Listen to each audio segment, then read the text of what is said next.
Olá, amigos ouvintes. Vamos iniciar hoje a leitura do livro O Evangelho segundo o Espiritismo, por Allan Kardec, tradução de Guilom Ribeiro. Vem dizendo logo assim: fé inabalável só o é, a que pode encarar frente a frente a razão em todas as épocas da humanidade. Este livro tem 28 capítulos. Vamos ler aqui também, muito importante, o prefácio. Os Espíritos do Senhor, que são as virtudes dos céus, qual imenso exército que se movimenta ao receber as ordens do seu comando.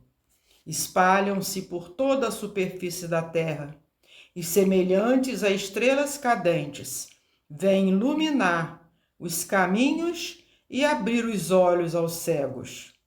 Eu vos digo, em verdade, que são chegados os tempos em que todas as coisas hão de ser restabelecidas no seu verdadeiro sentido, para dissipar as trevas, confundir os orgulhosos e glorificar os justos. As grandes vozes do céu ressoam como sons de trombetas, e os cânticos dos anjos se lhes associam. Nós vos convidamos, a vós homens, para o divino concerto.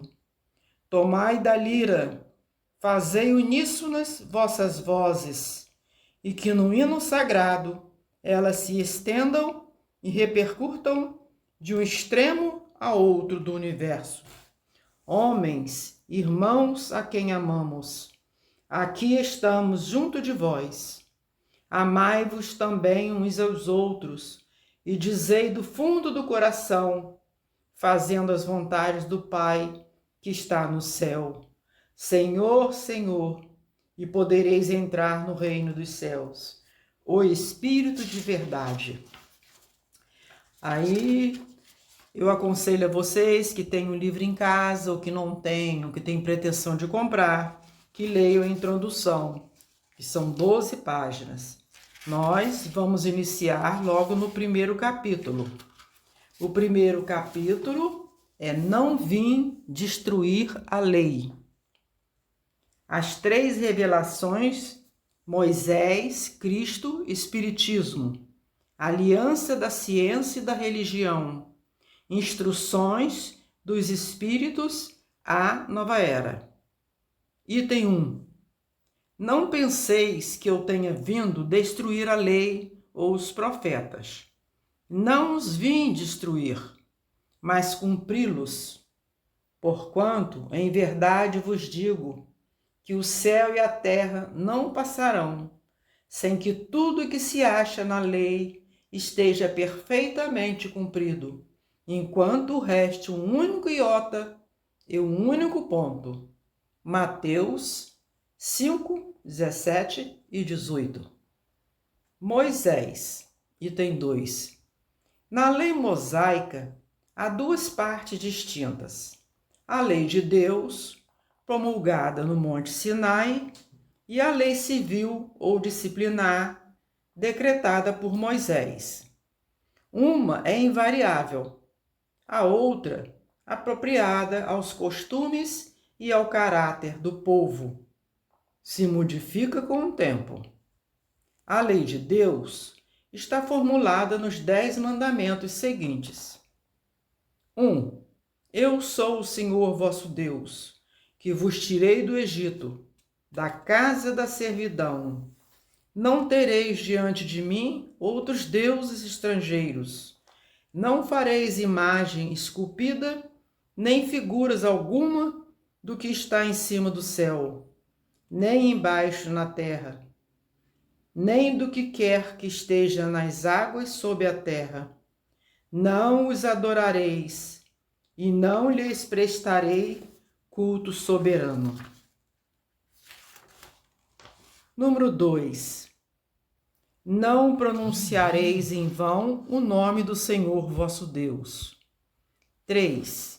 Lembrai-vos de santificar o dia do sábado. 4.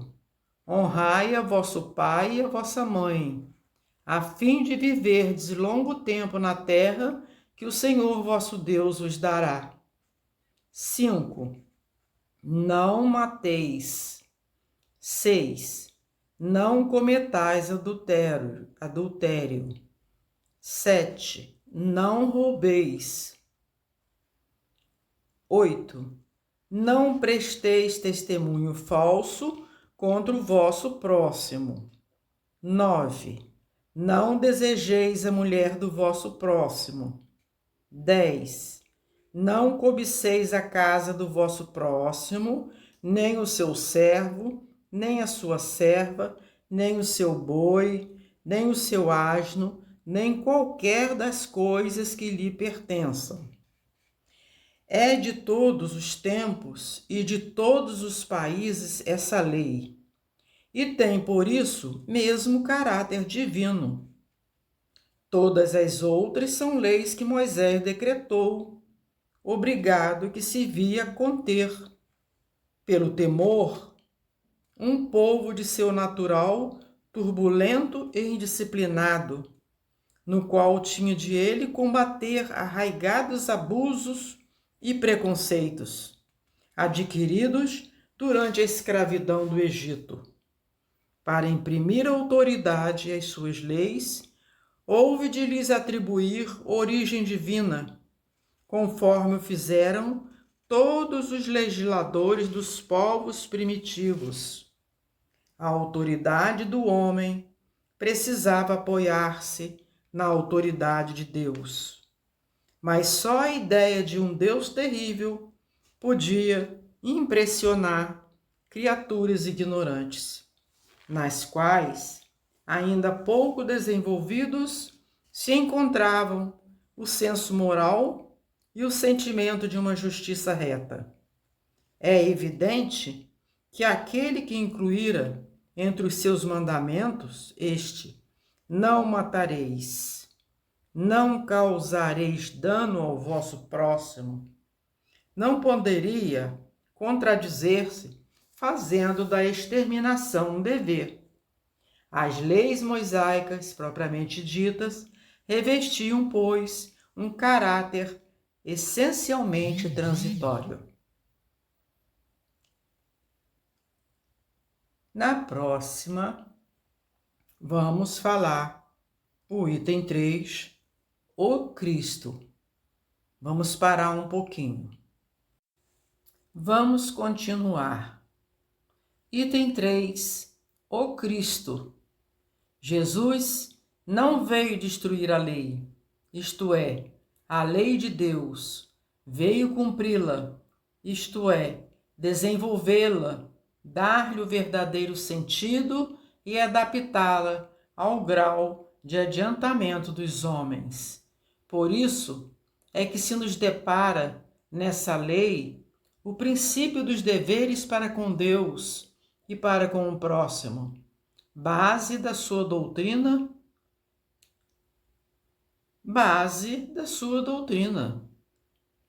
Quanto às leis de Moisés, propriamente ditas, ele, ao contrário, as modificou profundamente, quer na substância, quer na forma, combatendo constantemente o abuso das práticas exteriores e as falsas interpretações.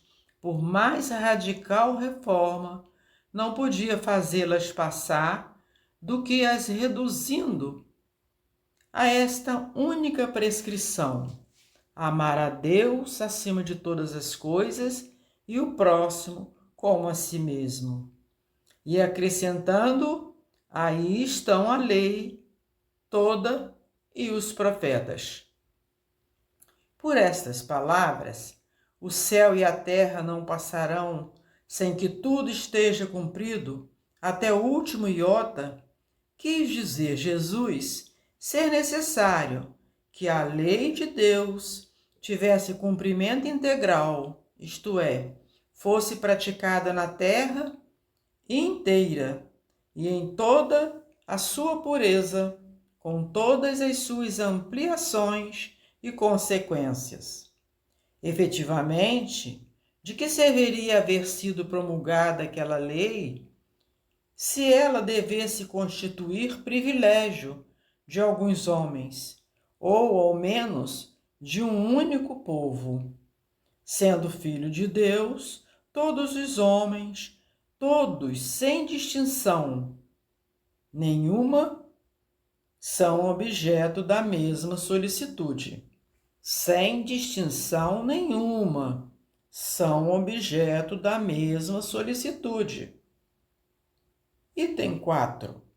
O papel de Jesus não foi o de um simples legislador moralista, tendo por exclusiva autoridade a sua palavra.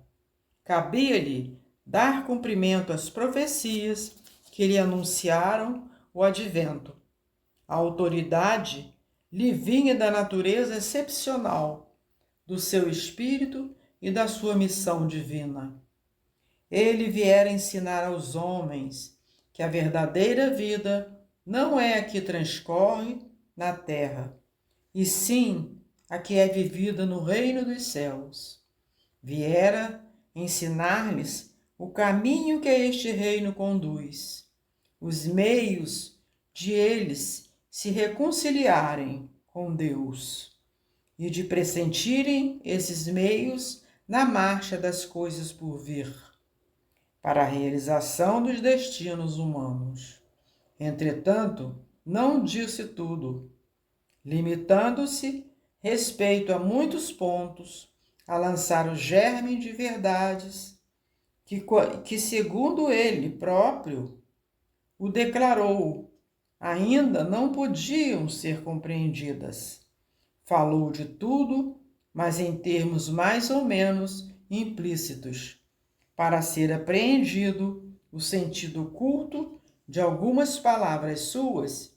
Mister se fazia que novas ideias e novos conhecimentos lhe trouxeram a chave indispensável, ideias que, porém, não podiam surgir antes que o espírito humano houvesse alcançado em certo grau de madureza. A ciência tinha de contribuir poderosamente para a eclosão e o desenvolvimento de tais ideias. Importava, pois, dar à ciência tempo para progredir. O Espiritismo. Item 5. O Espiritismo é a ciência nova que vem revelar aos homens, por meio de provas irrecusáveis, a existência e a natureza do mundo espiritual e as suas relações com o mundo corpóreo. Ele nos mostra não mais como coisa sobrenatural, porém, ao contrário, como uma das forças vivas e sem cessar atuantes na natureza, como a fonte de uma imensidade de fenômenos até hoje incompreendidos e, por isso, relegados para o domínio do fantástico e do maravilhoso.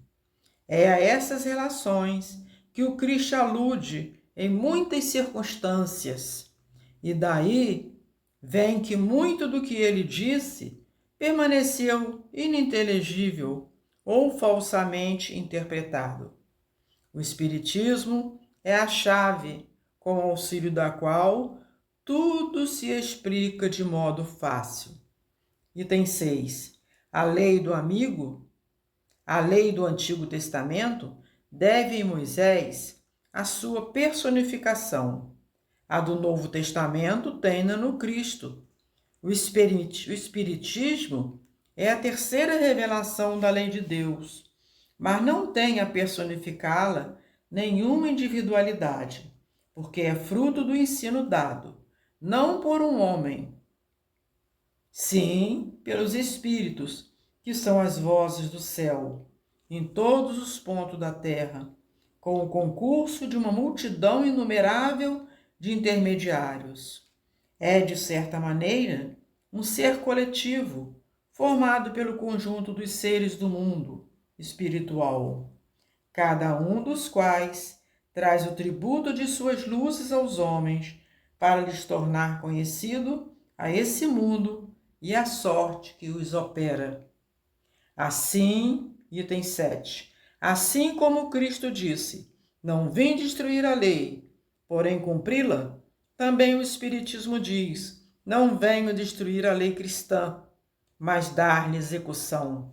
Nada ensina em contrário ao que ensinou Cristo, mas desenvolve, completa e explica em termos claros e para toda a gente o que foi dito apenas sob forma alegórica. Vem cumprir, nos tempos preditos, o que o Cristo anunciou e preparar a realização das coisas futuras.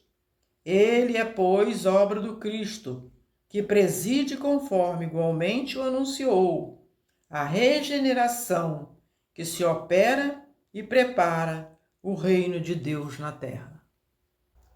Continuando a leitura, nós vamos compartilhar a leitura, capítulo 1 do Evangelho segundo o Espiritismo, item 5, o Espiritismo.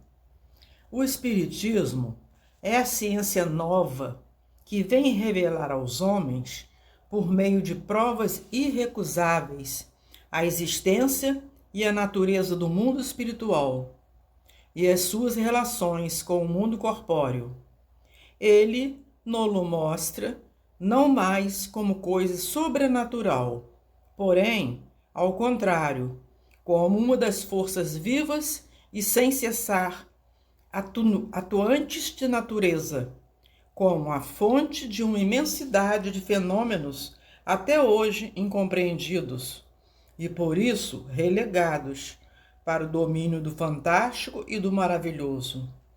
É a essas relações que o Cristo alude em muitas circunstâncias, e daí vem que muito do que ele disse permaneceu ininteligível ou falsamente interpretado. O Espiritismo é a chave com o auxílio da qual tudo se explica de modo fácil. Item 6. A lei do Antigo Testamento teve em Moisés a sua personificação. A do Novo Testamento tem-na no Cristo. O Espiritismo é a terceira revelação da lei de Deus, mas não tem a personificá-la nenhuma individualidade, porque é fruto do ensino dado, não por um homem, sim pelos Espíritos, que são as vozes do céu, em todos os pontos da terra, com o concurso de uma multidão inumerável de intermediários. É, de certa maneira, um ser coletivo, formado pelo conjunto dos seres do mundo espiritual, cada um dos quais traz o tributo de suas luzes aos homens para lhes tornar conhecido esse mundo e a sorte que os espera. Item 7. Assim como Cristo disse, não vim destruir a lei, porém cumpri-la, também o Espiritismo diz, não venho destruir a lei cristã, mas dar-lhe execução. Nada ensina em contrário ao que ensinou o Cristo, mas desenvolve, completa e explica, em termos claros e para toda a gente, o que foi dito apenas sob forma alegórica. Vem cumprir, nos tempos preditos, o que o Cristo anunciou e preparar a realização das coisas futuras. Ele é, pois, obra do Cristo, que preside, conforme igualmente o anunciou, a regeneração que se opera e prepara o reino de Deus na terra. Capítulo 8. Aliança da ciência e da religião. A ciência e a religião são as duas alavancas da inteligência humana. Uma releva as leis do mundo material e a outra as do mundo moral, tendo, no entanto, essas leis o mesmo princípio que é Deus. Não podem contradizer-se. Se fossem a negação uma da outra, uma necessariamente estaria em erro e a outra com a verdade. Porquanto Deus não pode pretender a destruição de sua própria obra. A incompatibilidade que se julgou existir entre essas duas ordens de ideias provém apenas de uma observação defeituosa e de excesso de exclusivismo, de um lado e de outro. Daí um conflito que deu origem à incredulidade e à intolerância.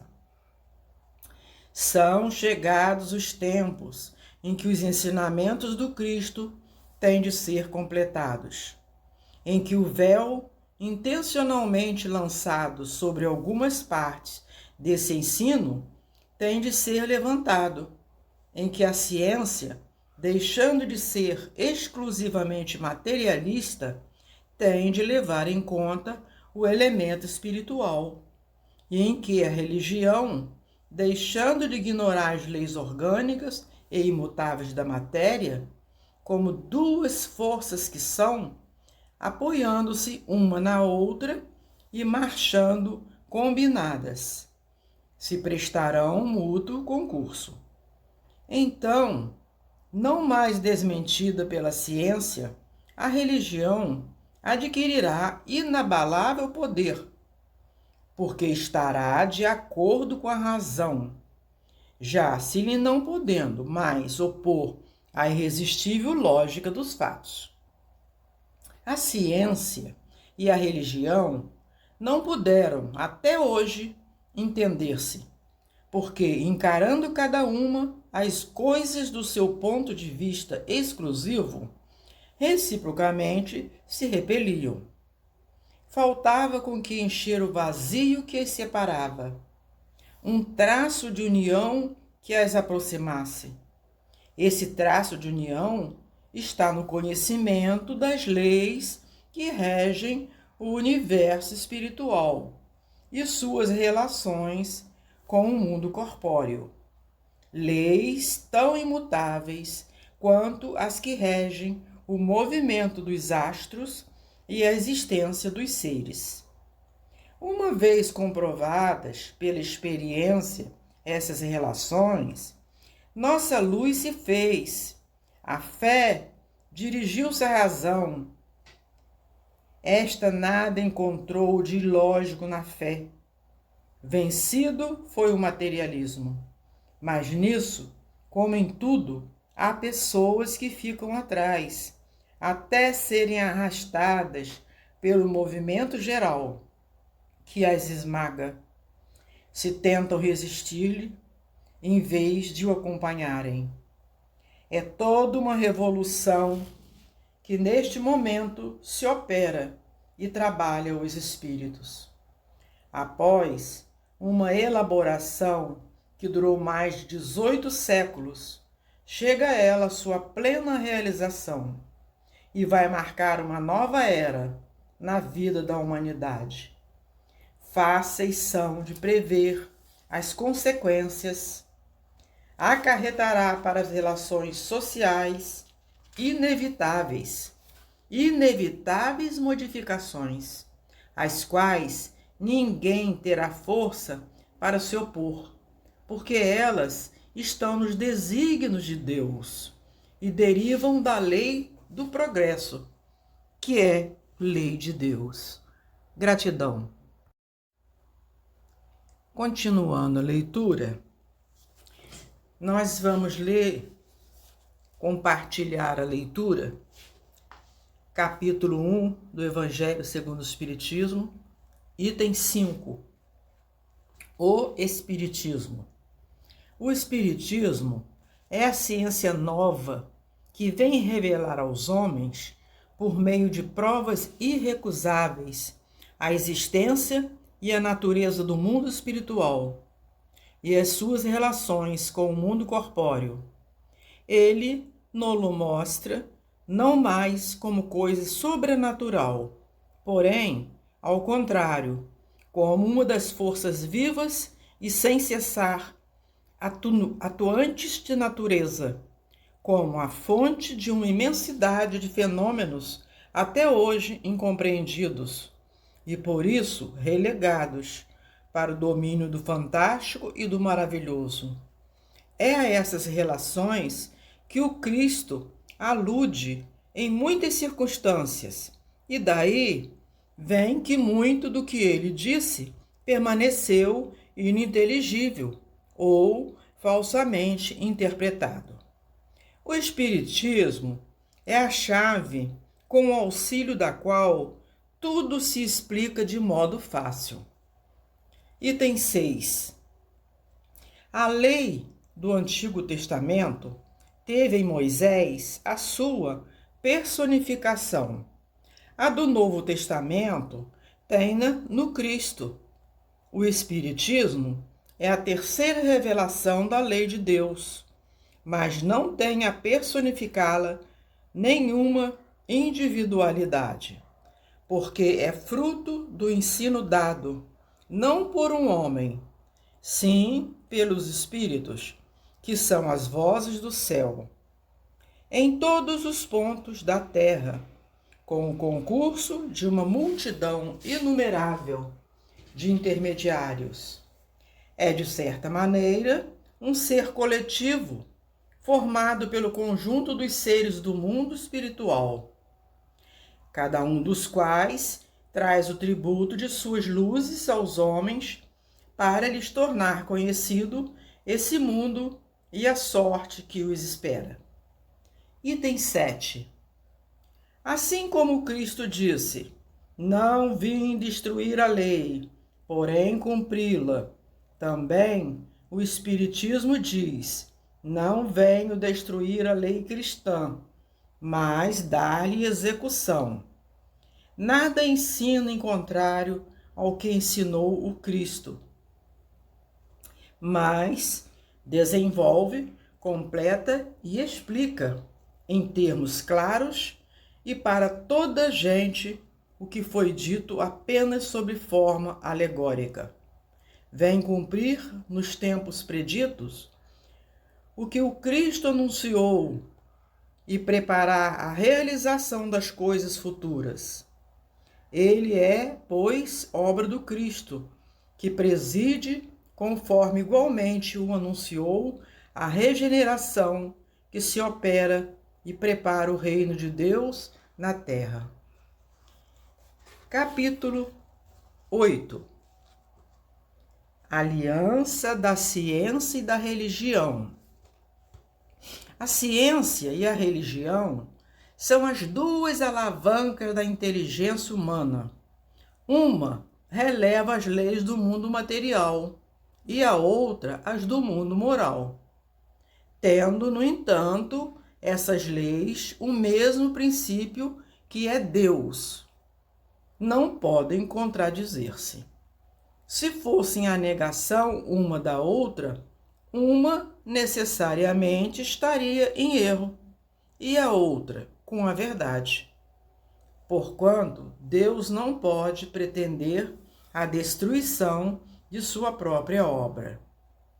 A incompatibilidade que se julgou existir entre essas duas ordens de ideias provém apenas de uma observação defeituosa e de excesso de exclusivismo, de um lado e de outro. Daí um conflito que deu origem à incredulidade e à intolerância. São chegados os tempos em que os ensinamentos do Cristo têm de ser completados, em que o véu intencionalmente lançado sobre algumas partes desse ensino tem de ser levantado, em que a ciência, deixando de ser exclusivamente materialista, tem de levar em conta o elemento espiritual, e em que a religião, deixando de ignorar as leis orgânicas e imutáveis da matéria, como duas forças que são, apoiando-se uma na outra e marchando combinadas, se prestarão mútuo concurso. Então, não mais desmentida pela ciência, a religião adquirirá inabalável poder, porque estará de acordo com a razão, já se lhe não podendo mais opor à irresistível lógica dos fatos. A ciência e a religião não puderam, até hoje, entender-se, porque, encarando cada uma as coisas do seu ponto de vista exclusivo, reciprocamente se repeliam. Faltava com que encher o vazio que as separava, um traço de união que as aproximasse. Esse traço de união está no conhecimento das leis que regem o universo espiritual e suas relações com o mundo corpóreo. Leis tão imutáveis quanto as que regem o movimento dos astros e a existência dos seres. Uma vez comprovadas pela experiência essas relações, nossa luz se fez, a fé dirigiu-se à razão. Esta nada encontrou de ilógico na fé. Vencido foi o materialismo. Mas nisso, como em tudo, há pessoas que ficam atrás, até serem arrastadas pelo movimento geral, que as esmaga. Se tentam resistir-lhe, em vez de o acompanharem. É toda uma revolução que neste momento se opera e trabalha os espíritos. Após uma elaboração que durou mais de 18 séculos, chega ela à sua plena realização e vai marcar uma nova era na vida da humanidade. Fáceis são de prever as consequências, acarretará para as relações sociais inevitáveis modificações, às quais ninguém terá força para se opor, porque elas estão nos desígnios de Deus e derivam da lei do progresso, que é lei de Deus. Gratidão.